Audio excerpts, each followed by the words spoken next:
40 years ago, there were two ways that you could talk to someone. You could either, one, meet them in person and converse, or two, if you were really pressed for human interaction, you would call them on the family landline. Nowadays, it takes 5 seconds to whip out your cell phone and fire off a text to your best friend living in Tehran. The point is, it's never been easier to communicate and bond with someone. Neither distance nor time is an issue anymore. This ought to be attributed to the rise of technology, making us more connected than ever before. To arrive at this conclusion, one needs to first define technology. Technology doesn't encompass electronic devices alone, it includes anything that is the application of scientific knowledge to the practical aims of human life, or as it is sometimes phrased, to the change and manipulation of the human environment, according to Britannica. Something as simple as the wheel, or pencil for that matter, can be considered technology. So, when asked the question, does technology make us more connected? The answer is obvious. Just consider the technology in that same wheel helping you drive the car to your friend's house, the technology from that pencil helping you to write letters. From person to person, technology is continuously helping us communicate in this world of innovation. Now, to some, it might sound somewhat absurd to categorize a measly pencil as technology, but they must accept the fact that electronic devices are technology, particularly in these modern times we live in.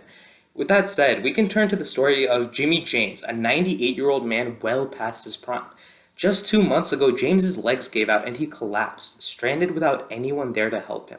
He had, however, signed up for Life Alert, a system that allows the elderly to purchase a special communication device that directly connects the victim to emergency services. James ended up being all right without any real major medical issue, but we still have to consider that the threat was still there. If it wasn't for this technology, James's story might have been told much differently. Life alert systems are old news. Everyone's heard about them. Consider something a little bit more cutting edge. Telehealth. The emergence of telehealth, the distribution of healthcare services via telecommutation only further this point of technology bringing us closer together. This is done by telehealth's unique capacity to transition nearly all types of healthcare to the digital world, thereby allowing us to stay connected and have accessibility to proper medical attention, even in the presence of physical barriers.